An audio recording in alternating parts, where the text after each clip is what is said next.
Halo, assalamualaikum warahmatullahi wabarakatuh. Selamat datang di Modern TV.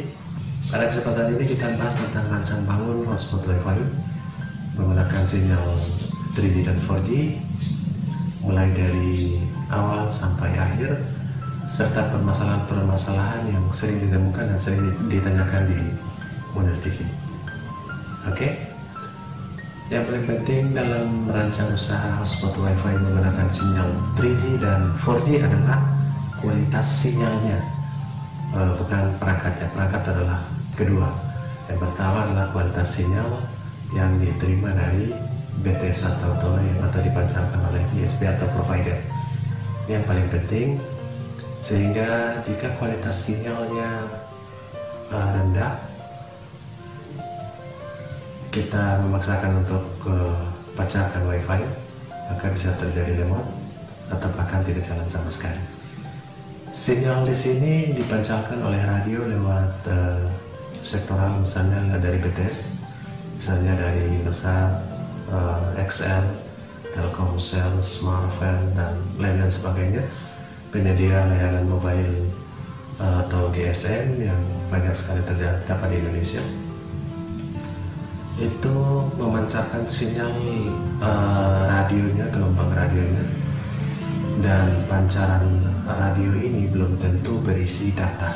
Ini yang paling penting untuk diperhatikan. Data walaupun hanya 1 bar tapi berisi datanya bagus, band yang terisi di dalam bagus, kualitas sinyal akan bagus, speed atau kecepatannya bagus. Ini yang kita harapkan. Walaupun barnya yang muncul di status bar di handphone kita maupun di modem kita itu 4 bar, bahkan full bar, akan tetapi kualitas datanya kecil bahkan tidak ada, percuma. Ibarat pancaran radio kosong tanpa ada data dan kualitas data serta bandwidth atau ruang yang terdapat di dalam sebuah jaringan GSM yang kita akan jadikan hotspot Wi-Fi. Oke.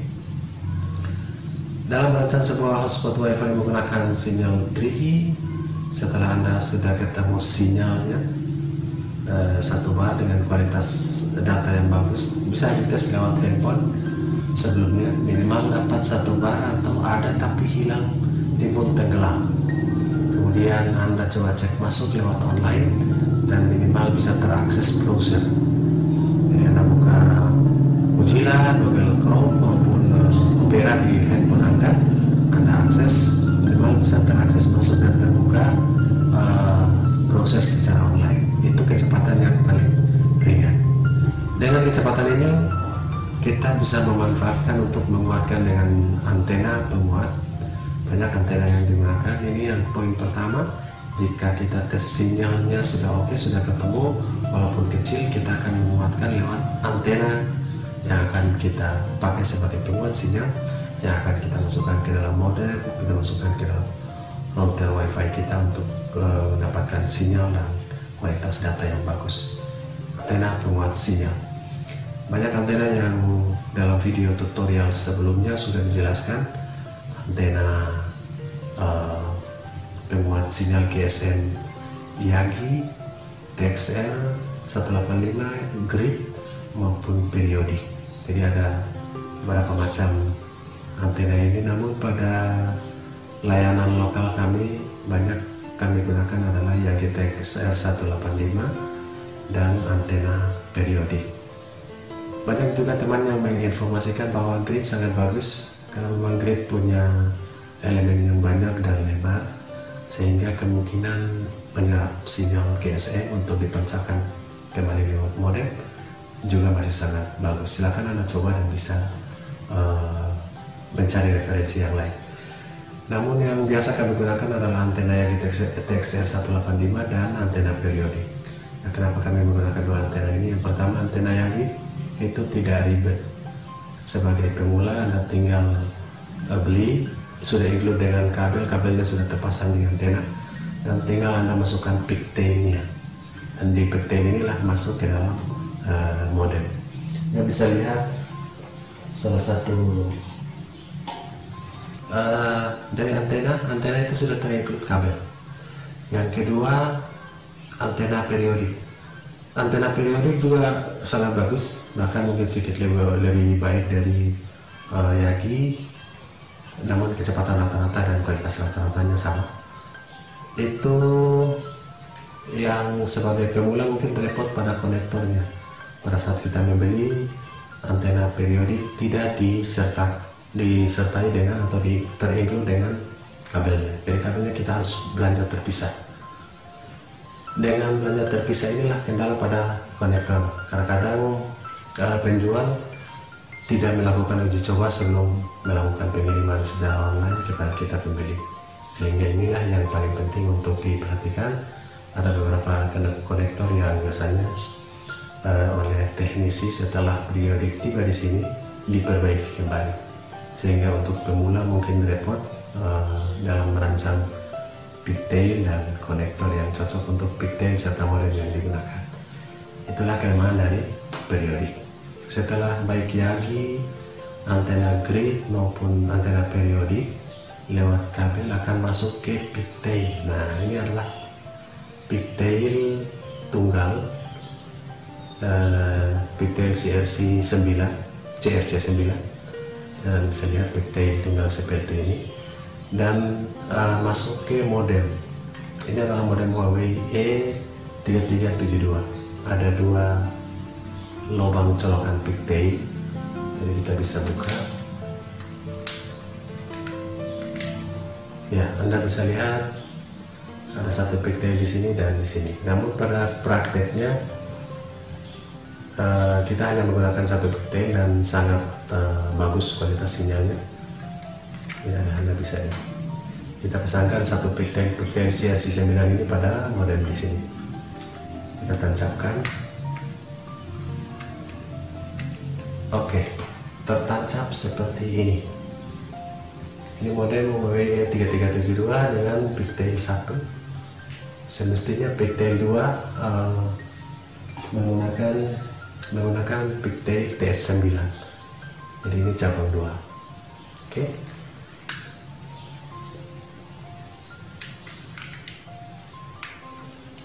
Anda bisa lihat, nah seperti ini. Ini juga sangat bekerja juga sangat bagus. Namun lebih simpel, kami menggunakan satu saja karena kualitas sinyalnya sama. Bahkan ini kadang-kadang kurang karena mungkin loss di dua cabang. Oke, itu yang perlu diketahui sebagai pemula sehingga tidak bingung dalam mencari pigtail modem untuk masuk ke modem maupun masuk ke router WiFi. Ini antena masuk ke pigtail jika Anda menggunakan modem USB seperti ini. Dan di modem inilah selanjutnya akan kita masukkan ke dalam ini router USB MR302. Ya sahabat Murni TV bisa lihat ya, ini adalah MR302 TP-Link dan kita akan tancapkan di sini. Oke, seperti ini. Jadi sahabat Murni TV, dengan tancap begini, di sini tinggal tersambung ke kabel antena di ujung sini, tersambung ke dalam yang ke antena. Dari antena, kabel antena masuk ke pigtail, masuk ke modem, masuk ke router USB. Ya, router USB 3020 ini kelebihannya kita bisa menggunakan power bank. Jadi jika suplai listrik kita padam, maka kita bisa menggunakan power bank sebagai on router dan sekaligus modem. Kita bisa online dengan router 3020 modem Huawei E3372 dengan antena dengan sebuah power bank. Sudah cukup untuk online. Walaupun untuk usaha hotspot WiFi kita harus tambah mikrotik dan access point. Oke. Itu untuk modem Huawei E3 modem USB dengan router 3020.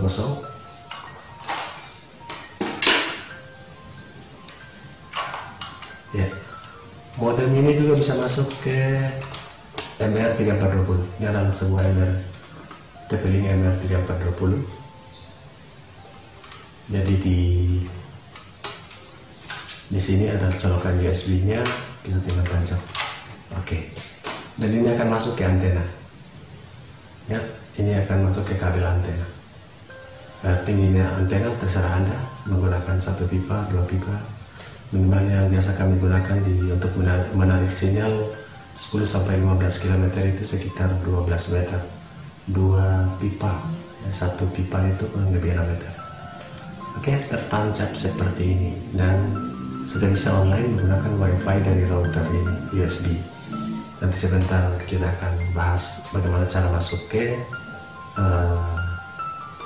mikrotik dan access point. Oke. Modem USB yang support juga itu Huawei ini 3G, Huawei 3 Gen 4G juga, Huawei tipe 3276. Yang ini juga Huawei juga. Anda bisa menggunakan ini. Kemudian router WiFi, home WiFi. Nah, yang ini tidak lagi menggunakan modem, Kenapa? Karena sumber internetnya sudah ada kartunya, langsung masuk ke sini. Ini kartunya masuk langsung ke router. Jadi tidak perlu menggunakan modem USB. Sehingga setelah kartunya masuk di sini, kita on. Jika sinyalnya masih low, kita bisa perkuat dengan antena luar. Ini adalah pigtail. Ini menggunakan pigtail Huawei B310 dan 315. Oke, dua cabang ini. Jadi jika kita menggunakan router WiFi ini, kita tidak perlu pakai modem karena kartunya langsung menancap langsung ke dalam MR 6400. Ini adalah TP-Link 6400. Oke, ini pigtailnya dan ini tinggal sambung ke antena luar. Dan Anda juga bisa menggunakan, nah ini adalah sebuah Huawei, oke, Huawei B311. Sekarang kita ke antena dulu ya. Perbedaan antara Huawei B310 dan 311 dan 315, B310 dan B13 menggunakan 2 antena di sini dan di sini. Akan tapi pada Huawei B311 ini hanya 1 antena di sini dan support frekuensi 900 MHz. Kalau B310 dan 13 banyak di versi sebelumnya yang tidak mensupport frekuensi B8 atau frekuensi 900, yang ada hanya LTS 2100 dan 1800 serta TDD. Namun ini support frekuensi 900. Oke, antena ini menggunakan sebagai pemancar dan juga sebagai penguat sinyal GSM, dan Anda bisa menggunakan pigtail Huawei E5172 ataupun Huawei B311. Jadi pigtailnya tunggal, nanti masuk ke antena. Oke, ini kartunya juga langsung masuk ke sini. Anda bisa lihat di sini tempat masuk kartu, dan Anda tidak perlu modem untuk modem USB untuk menancapkannya. Itu kelebihan dari router WiFi.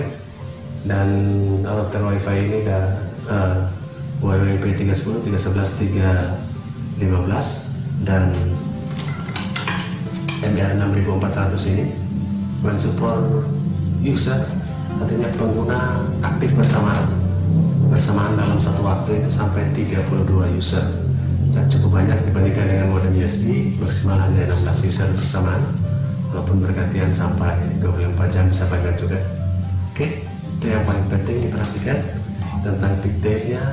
Pigtail tunggal, pigtail ganda atau 2, dan di sini pigtail tunggal. Dan ini di saat Anda belanja, yang paling penting diperhatikan pada saat Anda beli itu tanya tentang kondisi pigtailnya digunakan apa, kemudian support frekuensinya apa saja, LT 2100, LT 1800, LTE 900, sehingga setelah sampai ke lokasi Anda tidak bingung, bahkan ada yang tidak mendapatkan sinyal sama sekali. Oke, karena beda frekuensi dan atau frekuensinya tidak tersedia pada BTS yang ada. Oke, itu untuk modem dan router WiFi.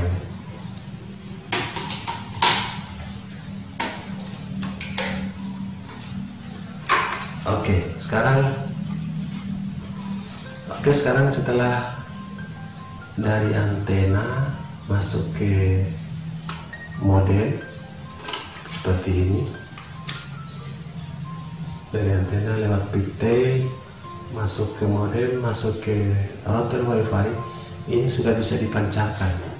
Akan tetapi WiFi-nya belum bisa dijual voucher.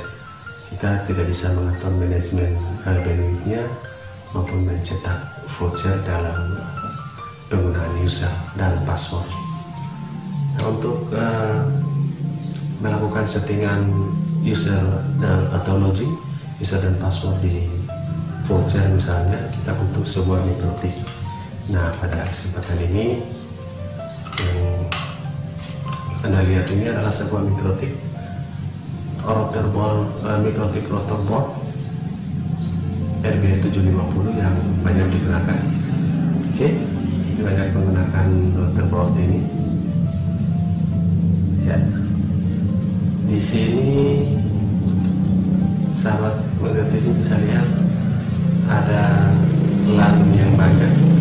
Biasanya LAN satu ini tempat masuknya internet ditancap. Oke, karena ini kabel LAN, sehingga pada saat Anda belanja ini harus diperhitungkan, walaupun biasanya terinclude dalam belanja router, itu biasanya ada, dan juga mikrotik.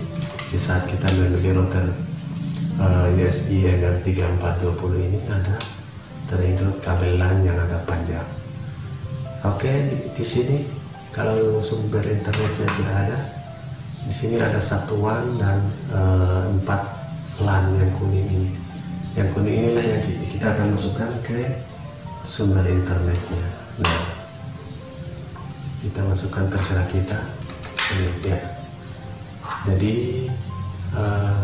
dari USB, router USB lewat LAN masuk ke mikrotik Ether 1. Oke. Nah, setelah kita setting mikrotik Ether 1, di dalam mikrotik Ether 2 ini akan keluar masuk ke access point. Nah, bagaimana settingannya? Settingan routernya, settingan router board mikrotiknya, dan settingan access pointnya sudah puluhan video sebelumnya sudah bahas tentang ini detail. Bahkan ada yang full mulai beli sampai setting. Ini hanya saya sekedar memberikan gambaran supaya tidak banyak yang bertanya dan tidak bingung bagaimana menghubungkan perangkat ini. Dan ini sudah yang kedua. Yang pertama antena lewat kabel terhubung dengan pigtail masuk ke modem, sudah ada supply internetnya lewat modem masuk ke router USB, dan sudah ada internetnya aktif. Kita akan sambung ke Ether 1 mikrotik seperti ini. Oke, Ether 1 mikrotik tersambung dengan, artinya setelah kita setting mikrotik, Anda bisa nonton video setting mikrotiknya. Setelah kita setting, kita akan masukkan ke access point lewat Ether 2. Topologinya juga banyak yang sudah dibahas di video sebelumnya. Oke.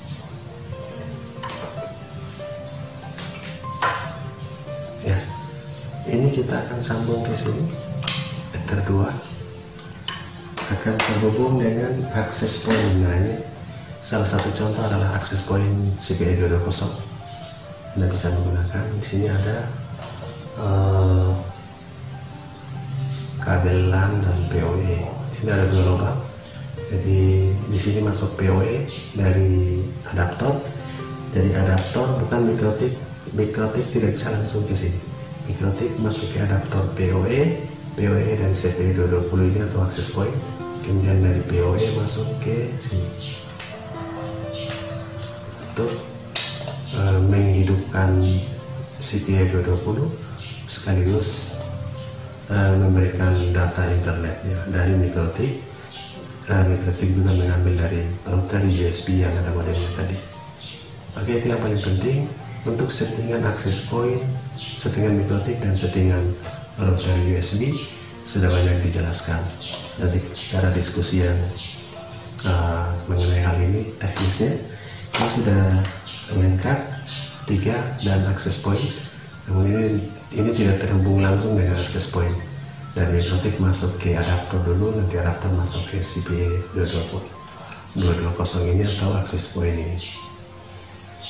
Itu yang penting sebagai usaha pemula, mulai dari menentukan antenanya, modem yang akan digunakan, pigtail yang akan digunakan, router yang akan digunakan, kemudian mikrotik yang akan dipakai, settingannya, setupnya, kemudian access point serta settingan atau setup access pointnya untuk kebutuhan internet hotspot wifi Anda di rumah, di toko, di kafe, bahkan di RT/RW Anda dalam membangun sebuah jaringan hotspot wifi. Saya doakan Anda lebih sukses, bahagia untuk kita semua. Assalamualaikum warahmatullahi wabarakatuh.